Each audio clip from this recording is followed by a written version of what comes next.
Everybody, welcome to the second video. You'll remember I did a 21-day vegan challenge earlier on this year, and I decided to kick on with another 21 days, or for another 21 days with a couple of changes. So let's talk about the data of what those 21 days meant and what they provided, and also the why. What were the changes and why did I make the changes I did, and the benefits of it. And as always, like the first video, this isn't about selling anything or anything like that, but conveying my experience and the benefits of what I did and some of the things that if I was to do them again, how I do them differently, so you can steal anything that you think will work for you. Okay, firstly, let's go through the data. So when I started this whole challenge before the 21 days of the vegan diet, I was 72.2 kilos.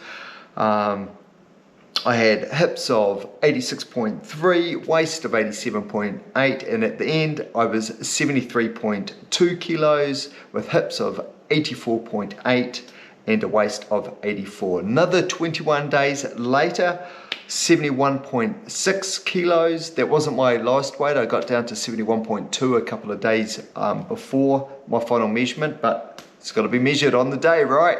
Day 21. Or actually the morning of day 22, 71.6 kilos, 83.4 around the hips and 81.6 around the waist. So yeah, the data was much better in terms of my performance as well.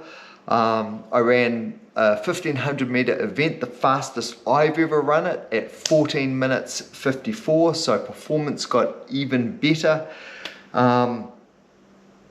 You'll remember in the first 21 days I was running with one interval training session, running kilometers at 3:48 down to 3:19 easy.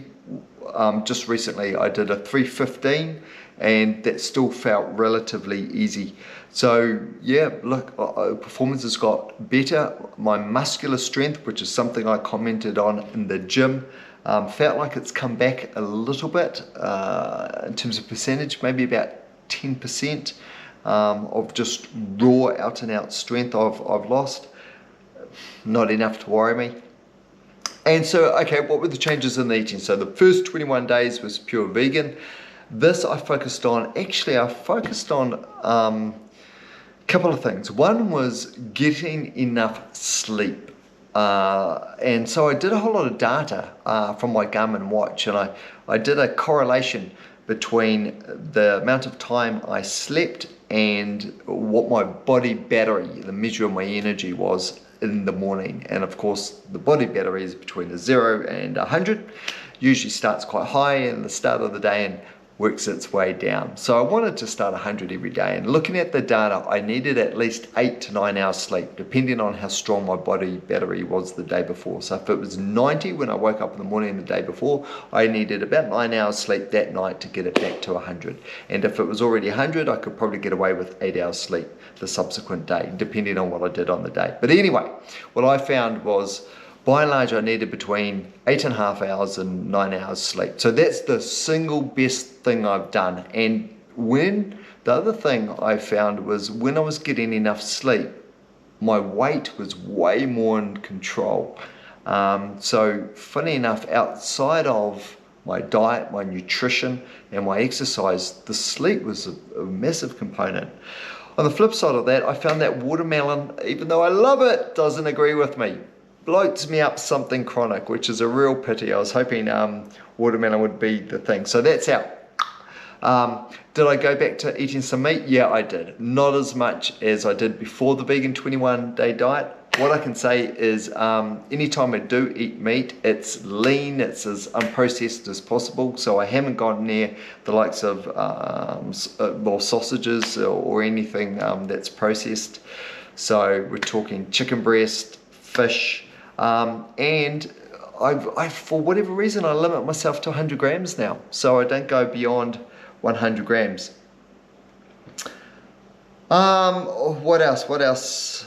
Yeah, at the end of the 21 days for the vegan diet, I did have a bit of a spike in my weight. I went a little bit crazy. So one thing I need to get my head around is not thinking of the 21 days as or the 21st day is the end, because you sprint for the finish, and the way you behave day 19, 20, 21 is different than day 22 and 23. And I don't want that. I want sustainability all the way through. So what was my key for that? And what would I offer you as advice around that? Firstly, morning tea and breakfast, make sure it's the same every single day, and that way you're starting the day the same way. I love having the same stuff every day for breakfast and every day for morning tea. And it means it's not hard to decide what to eat, because it's already been decided for me. Morning tea, breakfast is already set up. And I know the calorie count.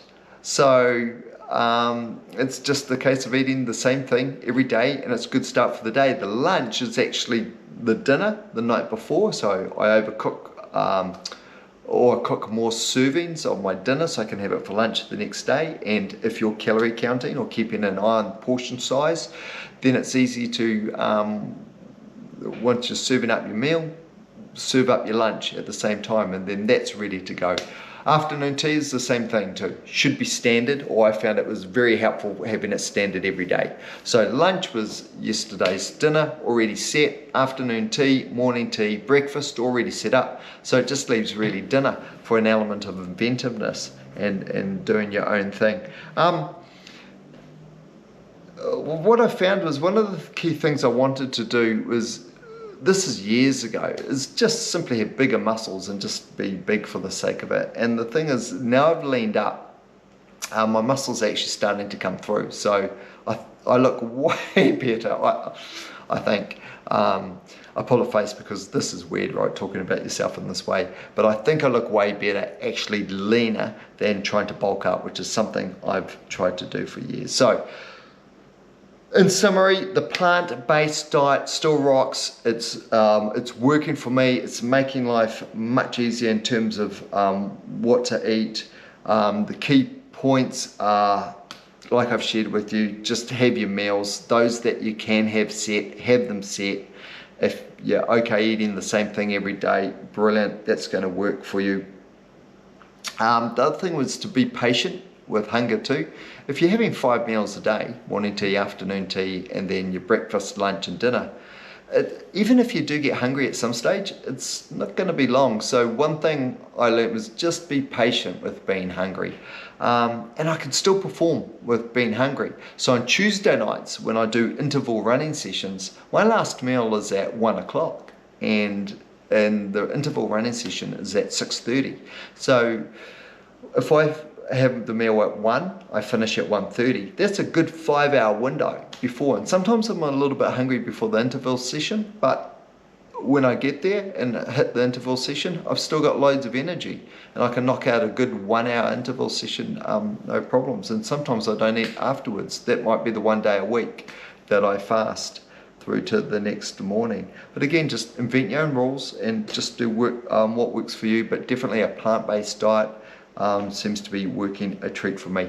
And finally, and thanks for bearing with me, the photos. Let me share with you some photos. So what you've got is the photo of the before, I suppose the middle, after the first 21 days, and the end after the last 21 days. And I think what's happened over those last 21 days, even though I've lost only about 1.5 kilos, I think you can still see some more tightening up around the waist. If you look at my midsection, the muscle definition around about my rib area seems to be coming out, and just over my hip too,